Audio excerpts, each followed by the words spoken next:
ডিসেম্বরে নির্বাচন ধরেই প্রস্তুতি চলছে সিইসি এবং তিনি একথা বলেছেন যে সেই নির্বাচনটা হচ্ছে সংসদ নির্বাচন।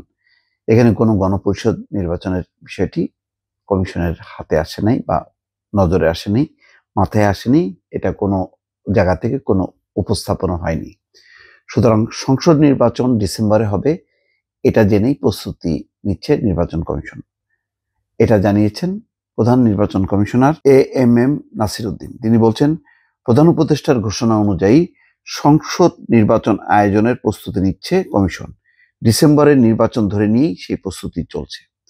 রাজধানীর আগারগাঁওয়ে নির্বাচন ভবনে আজ মঙ্গলবার সাংবাদিকদের প্রশ্নের জবাবে সিইসি এই কথা বলছেন। জাতীয় পরিচয়পত্র সেবা ইসির হাতে থাকা উচিত বলেও মন্তব্য করেন সিইসি। নতুন রাজনৈতিক দল জাতীয় নাগরিক পার্টি জাতীয় নির্বাচন এবং গণপরিষদ নির্বাচন একসঙ্গে করার কথা বলেছে। এ বিষয়ে দৃষ্টি আকর্ষণ করা হলে সিইসি বলেন, কমিশন এখন জাতীয় নির্বাচনের প্রস্তুতি নিচ্ছে। রাজনৈতিক দল অনেক কথা বলবে, কমিশন রাজনৈতিক বিতর্কের মধ্যে যেতে পারবে না। তিনি বলেন, সরকার প্রধান যেখানে একটা টাইম ফ্রেম ঘোষণা করেছেন, হয় ডিসেম্বর নয়তো 2026 সালের শুরুর দিকে, আমরা ডিসেম্বরকে ধরে নিয়ে প্রস্তুতি নিচ্ছি। অর্থাৎ প্রথম যে কথাটা বলেছেন, বিবিসির কাছেও বলেছেন যে সম্ভবত ডিসেম্বরে। তো ডিসেম্বরে যখন যদি চিফ অ্যাডভাইজার বলেন, তাহলে নির্বাচন কমিশন তো সেটাকেই ফলো করবে। তো সেই অনুযায়ী এগোচ্ছে। এখানে বারবার এই কথাটা কেন আসছে? এই কারণে যে নির্বাচন নিয়ে একটা সংশয় অনেকে বলছেন, যেমন জাতীয় নাগরিক পার্টি, তারা বলছেন যে আগে বিচার হইতে হবে। শেখ হাসিনা এবং আওয়ামী লীগের বিচার ছাড়া কোনো নির্বাচন হবে না। আর বিএনপি বলছে বিচার সংস্কার সেগুলো চলমান প্রক্রিয়া, এটা কোনো একটা শেষ হবে তারপরে আরেকটা শুরু হবে, বিষয়টা তেমন না। জামাত ইসলাম সংস্কারের উপর জোর দিচ্ছে।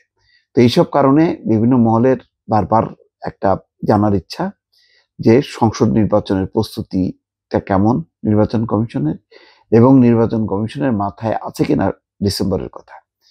তো সেই কথাটা নির্বাচন কমিশন থেকে কিন্তু বারবার মানে পরিষ্কার করা হচ্ছে যে না, এই ডিসেম্বরেই নির্বাচন হবে। আবার কেউ কেউ মনে করেন শুধু ডিসেম্বর না, তারও আগে নির্বাচন হতে পারে। তার জন্য কতখানি প্রস্তুত সেটা একটা প্রশ্ন।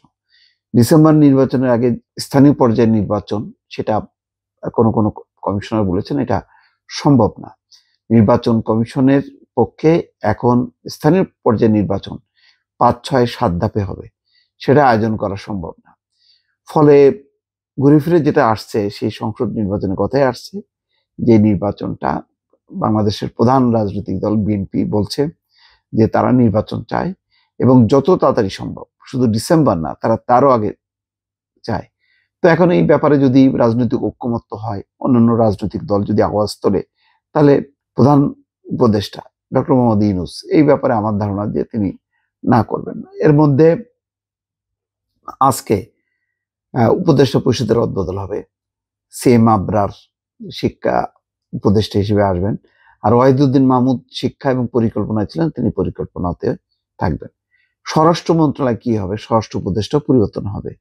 এইসব পরিবর্তনটা কি এমন কোনো ইঙ্গিত বহন করে যে না, সরকার আরো লম্বা সময় জন্য থাকতে চায়? আমার ধারণা সেটা না, বরং ইমিডিয়েট কিছু সংকট আছে, যে সরকারের নানান দিক থেকে যদি শক্তিশালী না হয়, অর্থাৎ প্রশাসন পুলিশ যেভাবে ভেঙে পড়েছে, এই ভেঙে পড়া প্রশাসন পুলিশ দিয়ে ভালো নির্বাচন সম্ভব না। সুতরাং সরকার হয়তো এখন চাইছে যে এই জায়গাগুলো একটু স্ট্রং করতে, হয়তো সেই কারণে স্বরাষ্ট্র মন্ত্রণালয়ে একটা পরিবর্তন হলেও হইতে পারে। দেখা যাক আজকে এই বিষয়টি ফয়সালা হবে। দর্শক ভালো থাকবেন, আল্লাহ হাফেজ।